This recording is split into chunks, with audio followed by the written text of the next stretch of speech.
everyone, welcome back to my channel. I hope you're all doing really well. So for today's video, it's going to be a 2020 New Year's resolutions / goals for this year video / a life update video. Now, I asked you guys over on my Instagram which video you guys would like to see, and you guys asked for a life update and New Year's resolutions video, which is the one that I'm going to be filming for you today. I'm actually really glad that you guys asked me for this one because this is the one I wanted to sit down and do, but I don't want to ramble too much because I feel like this video is going to be super chatty and it might be quite long, so definitely go grab a drink, a beverage, you know, opt for a cup of tea, a coffee, a Sprite. I always like a good Sprite, something that's going to keep you hydrated and keep you going while I'm chatting. I'm going to start off with the life update first because I feel like it sort of leads on to some of the goals that I have for 2020, and it also just sort of goes in that order, if that makes sense. So as you guys would know if you've been watching my videos for a little while now, pretty much since I started, you will know that I study at Salford University in Manchester doing a English and Drama joint degree.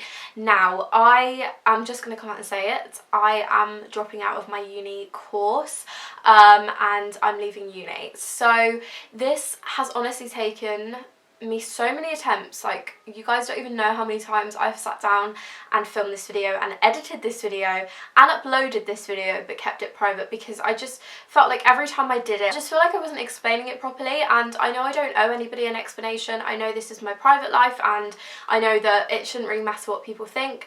But I feel like this video, if anything, is going to be a really good platform for me to look back on. You know, for times when I'm sitting there and I'm thinking, God, did I make a mistake? You know, am I going to regret this? I can look back on this video and realise that there were obviously multiple reasons for me to leave uni. I'm going to try and keep this as short and sweet as I can, but explain to you guys the reason for why. When I first went to uni in September, I was actually the first out of all my friends to go, and I was really excited. I couldn't wait to go and meet loads of new people and experience new things. And although I was so nervous, like, I literally can't even put into words how nervous I was and how sad it was to leave my family. Like, that was literally one of the hardest things I've ever had to do. It was so amazing because I, in my mind, was going to have the best time ever. I was also very lucky to have my boyfriend up there studying at a different uni, my boyfriend from home, and I was also lucky to have a friend from sixth form who was also at the same uni as me. So I had two people in and about Manchester that I could go to, so I felt pretty settled and I felt pretty, I don't know, taken care of, I guess. So during Freshers, I had an amazing time. I mingled with a lot of my mutual friends, if that makes sense. So I got very close with his friends rather than making my own. And I think the reason I struggled was because I was in a very sort of awkward flat. I can't really explain it. The flat was just not very chatty. You know, there would be people in the flat that wouldn't even say hello. It was very awkward. You know, you go into the kitchen, it would be very awkward and silent, and it wasn't like a nice environment to be around.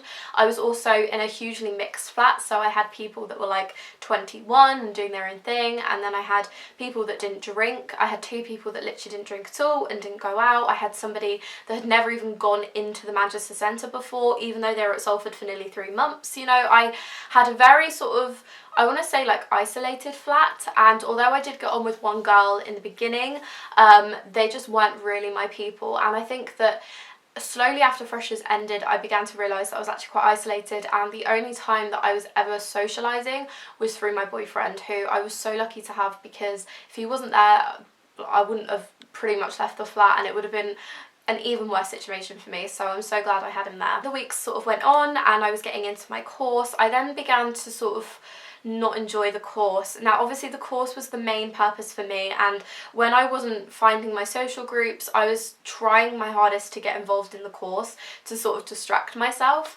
But my course only had 7 people including me, so it was a very small course. Like, I literally can't explain to you how small that is for a university degree course. Like, it was tiny. So the people there weren't really my people either. They were very reserved, quiet people.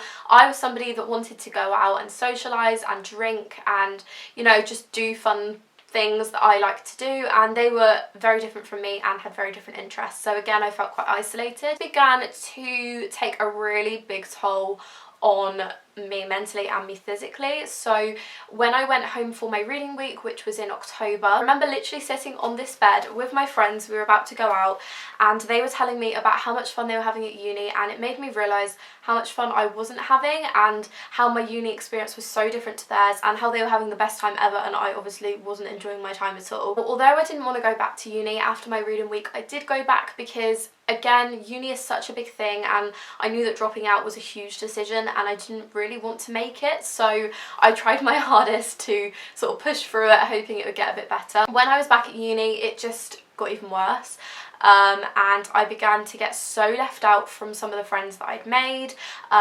You know, they were going out and not inviting me. The worst part was I was making such a conscious effort to, you know, do things with them, and I'm not sure what it was, but I was just very disincluded from a lot of the girls. I found the girls quite childish and like immature, just not me. They were very different from me, they had very different mindsets, and they just weren't my people. They weren't people I wanted to be around. So I was sort of sectioned off from my flat, I was sectioned off from my course, and then I was obviously sectioned off from some of the social friends that I had made through freshers and through my friend from sixth form. So this began to make me feel even worse, and it got to the point where unless I was literally with my boyfriend or my boyfriend would come over, I would not be doing anything. I'd be sat in the flat alone.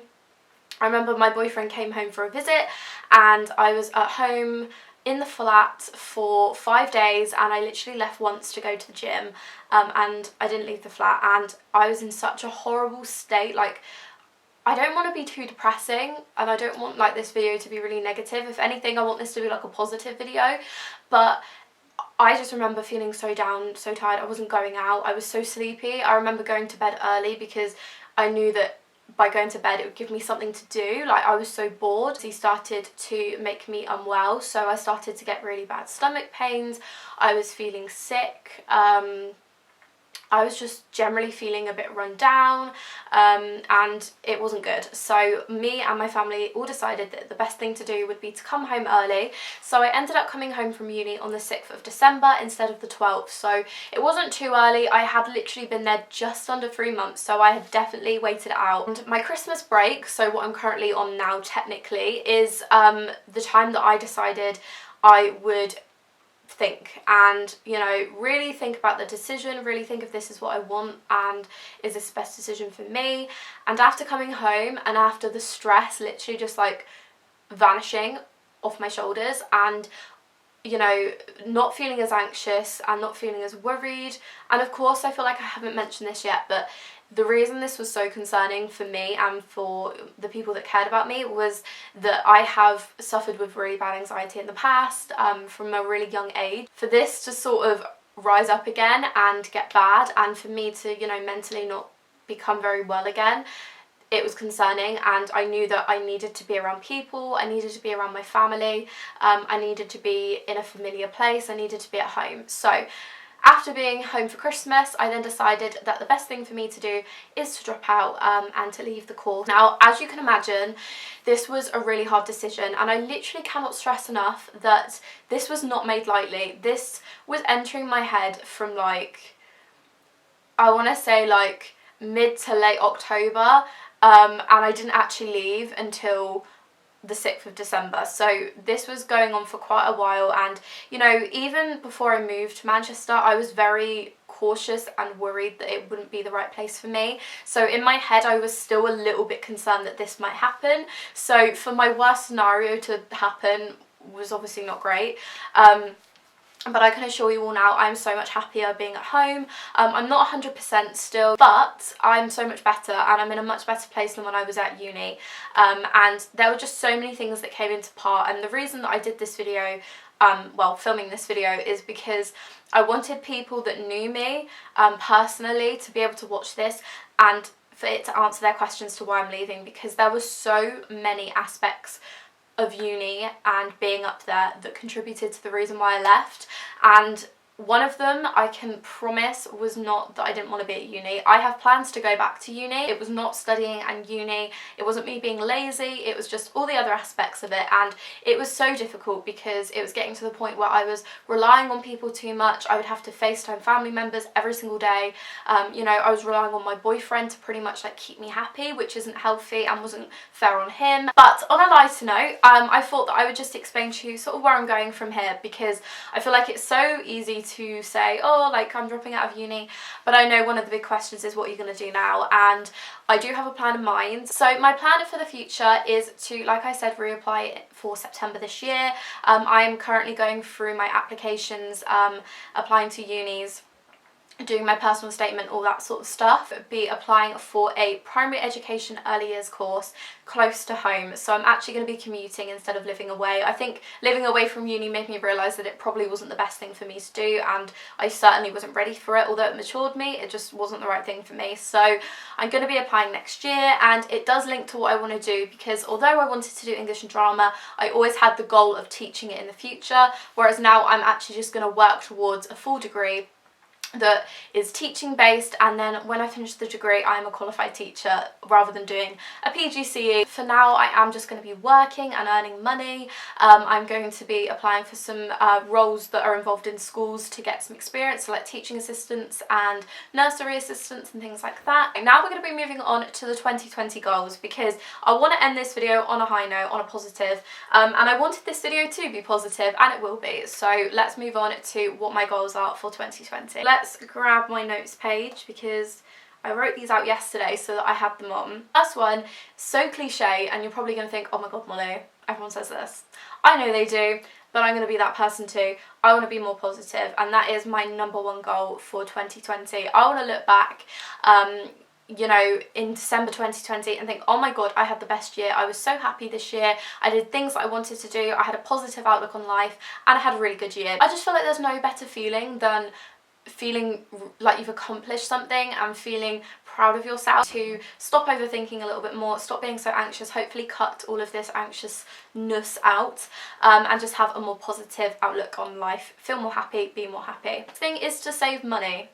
Now, saving money, for anyone that knows me personally, is a challenge, because when I have money, I just want to spend it. Not awful, I do keep money back. I have some money savings at the minute for some holidays that I've got planned this year, but when it comes to money that is physically in my hand or on my bank card, now I've got some really exciting trips coming up. I'm going to Florida in April, if you guys didn't know, which, oh my god, I can't wait. That is a bucket list dream for me, and the fact that I'm going this year, the fact that I'm going in like less than 4 months is ridiculous. Like, I cannot wait. So I'm going to be going, there's going to be so many vlogs, so many fun videos. I've never been to America before, and it's been a dream destination for so long.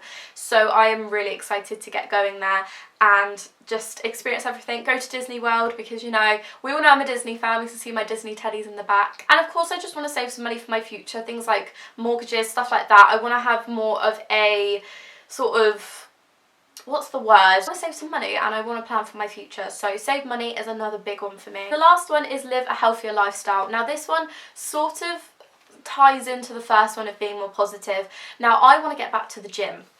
Now I know that's such a stereotypical New Year's resolution, but the best I've felt is in the summer of this year, when I was going to the gym regularly and I was doing loads of fun things with my friends, but most importantly, I was feeling so positive, and I have the gym to thank for that, because it gave me a distraction, it gave me something to do. Obviously, when you go to the gym, it produces hormones to make you happy. Exercising is great for that, and I want to live a healthier lifestyle. So I actually ended up picking up some gym clothes from Matalan today, which I thought I'd share with you, because if you live by Matalan, definitely go, because they are really cheap. First thing I've got is this gorgeous sports bra. Now this was from £8 reduced down to £4. I got it in small, and it's basically just plain grey, and then at the back it's got like a crisscross pastel sort of blue and pink, and I really love this, and sports bras are something that I need much more of, so I picked one of these up and it's going to be perfect. And I find as well that buying new gym clothes really motivates me to go because I want to wear them, so picked that up. Also picked up a gym top. I also got this in a small, and it's basically like a mint green colour. It's quite basic, to be fair. It's got like a little crisscross on the back, and this was £7 originally, but I paid £3.50 in the sale, and again, something to motivate me to go, but also it's quite nice to wear new gym clothes as well. So treated myself to those in Matalan. Definitely get down there if you're planning to go to the gym because they have some really, really cheap bits. As well as that, I'm also wanting to better my diet. Now, I don't have the best. I love chocolate, I love a Chinese, you know, I love my takeaways, but I think I love them a little bit too much, and I think over Christmas I overindulged so much with food that now I'm like, pass me a carrot. I want to cut out some carbs because I ate so many carbs at uni I can't even explain. Eat a little bit better. I want to slim down a little bit. I want to tone up my stomach, and I want to feel really good for all of my holidays this year, and you know, feel good within myself. So I'm also going to be changing up my diet a little bit as well. If you guys would like some videos on that, you know, some routines, some what I eat in a day, anything like that, let me know down below in the comments, because that would be really, really fun to film, and I think that would be a really good source of motivation for me and for anyone else. Anyway, I hope you guys enjoyed this super rambly video. If you did, make sure to give it a big thumbs up. I wish you all the best for health and happiness for 2020, and I will see you in my next video.